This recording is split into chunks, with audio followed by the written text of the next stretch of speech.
যেই নবীর মর্যাদার জন্য আল্লাহর আরশ ধন্য হয়ে গেছে। সেই রাসূল করিম সাল্লাল্লাহু আলাইহি সাল্লাম যখন এই কোরআনের দাওয়াত দিচ্ছিলেন, এই কোরআনের দাওয়াত যখন সেই নবী দিচ্ছিলেন, সেই সময় আবু লাহাব, উতবা, সাইবা, মুগিরা, আবু জেহেল সহ তারা সহ্য করতে পারে নাই। কথা বলেন ঠিক না ঠিক? ওই আবু জেহেল উত্তরসূরি আজও আছে। তারাও মনে করে আবু জেহেল উত্তরসূরি তারা শেষ হয় নাই, কিয়ামত পর্যন্ত তারাও থাকবে। বিশ্বনবী যখন এই কোরআনের দাওয়াত দিচ্ছিলেন, সাহাবাদেরকে যখন কোরআন তেলাওয়াত শোনাচ্ছেন, কোরআনের দাওয়াত শোনাচ্ছিলেন, এই সময় আবু জেহেল ঘোষণা করেছে, হে আমার সঙ্গীরা, হে আমার চাচা মুন্ডরা, তোমরা কোরআনকে বাধা করো, হট্টগোল করো, শোরগোল করো। মুহাম্মদ যেন কোরআনের কথাগুলো বলতে না পারে, সাহাবাগুলো যেন কোরআনের কথাগুলো ভালো করে বরদাস্ত শুনতে না পারে।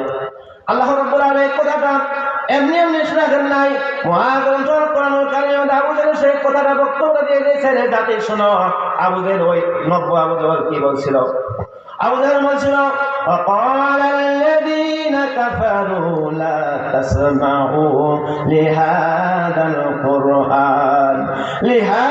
القرآن والغوا فيه لعلكم تغلبون।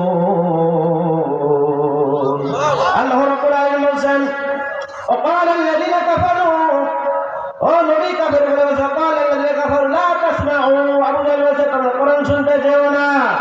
কথা কার? আবু জেহেলের কথা।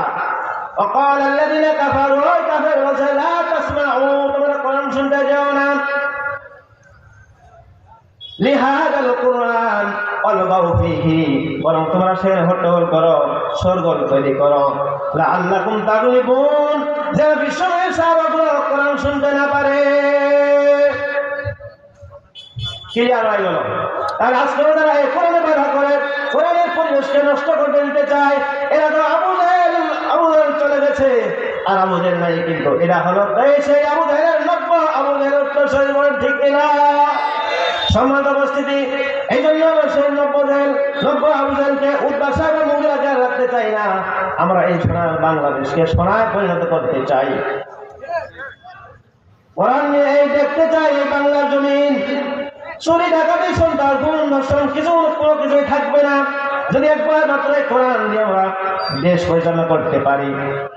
কিন্তু আজকে দেখা যাবে অনেক হুজুর, অনেক হাফেজ, অনেক পাগড়িওয়ালা, দাড়িওয়ালা, তারা বলে কোরআনে রাজনীতি নাই।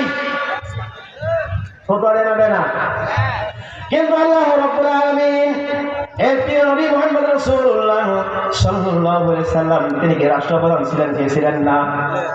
বিশ্বনবী মুহাম্মদ রাসূলুল্লাহ তিনি রাষ্ট্রনায়ক ছিলেন, তিনি তো রাজনীতি করেছেন। এখন যারা বলে কোরআনে রাজনীতি নাই, মনে হয় এরা বিশ্বনবীর চাইতে বড় বুজুর্গ। বিশ্বনবী চাইতে বড় বুজুর্গ এরা বলে কোরআনে রাজনীতি নাই। তবে রাজনীতি করতে হবে, কোন রাজনীতি আমরা করবো? রাজনীতি করবে কোরআনের রাজনীতি। আর এক জাতের মুসলমান তারা ফতোয়া দেয় যে কোরআনের রাজনীতি নাই। কিন্তু আল্লাহ রাব্বুল আলামিন বললেন, আমার নবী মুহাম্মদ রাসূলুল্লাহ সাল্লাল্লাহু আলাইহি ওয়াসাল্লাম তিনি রাজনীতি করেছেন, তার খলিফাগুলো রাজনীতি করেছেন, তার রাষ্ট্রনায়ক হয়েছেন, তারা বিচার করেছিলেন কোরআন দিয়া, এমন সুন্দর বিচার করেছিলেন। ইতিহাসে পাওয়া যায়, এমন ইতিহাস আর খুঁজে পাওয়া যাবে না। উমর রাদিয়াল্লাহু তাআলা কোরআন দিয়ে রাজ কায়েম করেছিলেন, তার মতো শাসন